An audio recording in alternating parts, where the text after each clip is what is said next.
Lee, you said last week's was probably the worst performance of the season. I think today's probably a lot worse than that.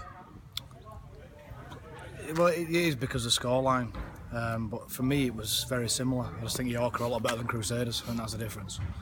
We've been trying to tell the lads that York will click at some point, hopefully not this week. Unfortunately it was this week where they've just clicked. When they named the squad, I were a little bit concerned with how we trained this week and just the sort of squad they've put out. And one thing we needed to do was start well, and unfortunately we were 18 points down within a quarter of an hour.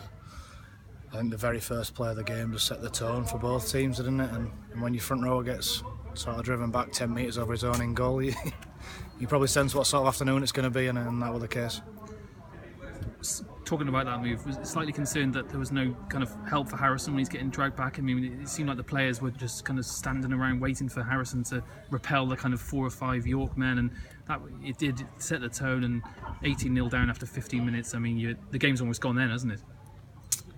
Yeah. I mean, again, we scored next, and then they had a few minutes where they were a bit off, and they gave us a couple of chances, but we were just nowhere near good enough in any facet of the game, were we? York have a lot of good individuals in there, and again we spoke about that this week. But you know, players have got to turn up expecting tough games. I don't quite know what they're thinking they're going to turn up to. The last 2 weeks, Crusaders shocked us with how much they wanted it, and then York have shocked us how much they got stuck into us. And I'll have to take ownership of that one. I'll have to keep reminding the players that other players might actually want to get stuck into here and have a bit of enthusiasm against us. We can't just rely on teams being at the worst for us to beat them.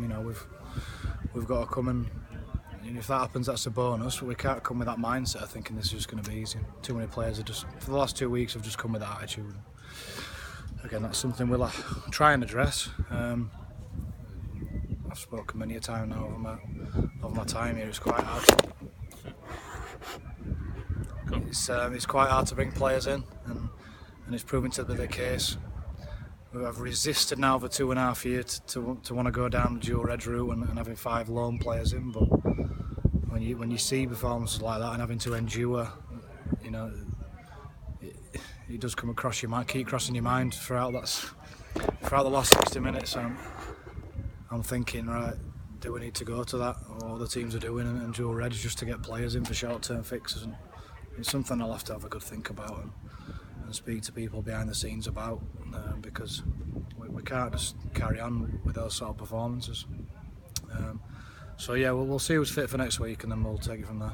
It's always going to be a sense of lone players or dual reds, because I mean, we've lost Phil to an injury there. That looks a nasty one. Graham O'Keefe to an injury. Joe, Josh Ward. By the end, we had no subs. So I mean, it's going to be a testing week now for you, isn't it? They're all testing weeks, to be honest. So yeah.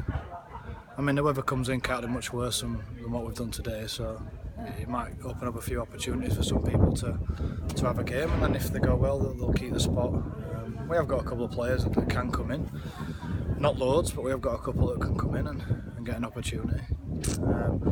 Just always seems that when you're going a bit soft and you're losing, you seem to get more injuries, don't you? I found that in my first sort of year. When you're on the end of some hammerings, stuff starts hurting a little bit more, doesn't it, when you're losing and you're stood behind your posts. So we'll see which ones are fixable and which are serious injuries, and then we'll take it from there. Do you worry that this team maybe doesn't take responsibility when we're slight favourites to win a game, or it looks close beforehand? I mean, the great wins that we've had this season against Keighley and Workington, there was no pressure on us. Do you think we struggle when players are reading and says, all goals might have a chance this weekend? And do you think that's a problem? I think that's a mark of how far this team's come, I reckon, over the last sort of couple of seasons. For people to even think that we could turn York over today, when you're looking at both squads, quite ridiculous, to be honest. So if the players do actually think that, then obviously we've got a bit of an issue there. They need to have that underdog mentality. Once we haven't got that, you've seen how poor we go, and that's last week and this week. So you don't spend a full week telling your players that you're underdogs. But people need to go in with that sort of attitude, and they just haven't today. It's a bit odd, really. A bit confusing for myself and the coaching staff. We'll have a look if there's things where we could do differently. maybe we go back to basics rather than try to do too much with them and concentrate on the things that have worked for us. You know, keeping it really, really simple and not getting out muscled. And in the last 2 weeks, we've fallen like a wet pack of cards, haven't we? It's been pretty soft, to put it bluntly. We wanted to be a bit of a fortress, you know, this season.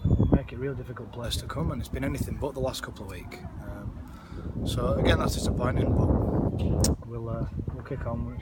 There's still signs in there that we can be a decent side. It's just how we turn up on the day, and we're on a bit of bad form. We're not in a good place there, and again, that's myself and the coaching staff's job to turn it around.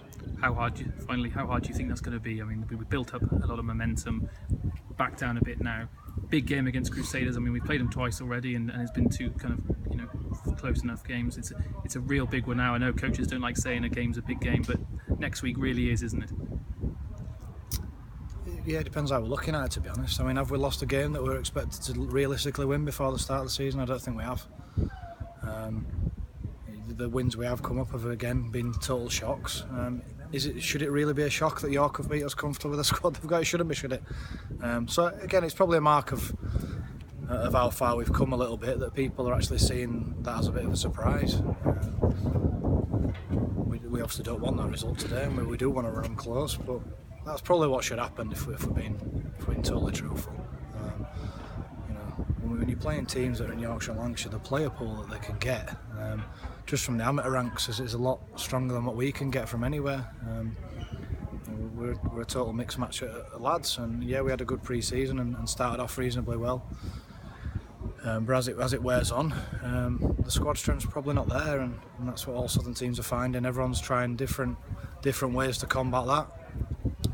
Again, we've refrained from doing what some of the other clubs are doing. We could move it to Yorkshire, you know, like a couple of other clubs have done, and we can get a full squad from up there. But is that really solving a problem? It's not, is it? It's a short-term fix. And you know, we'll back ourselves as coaches to get it right. We'll do what we think's right for the club, and we'll still keep everything in Gloucester, and we'll do it the tough way. But you know, the rewards they'll feel better when we get them.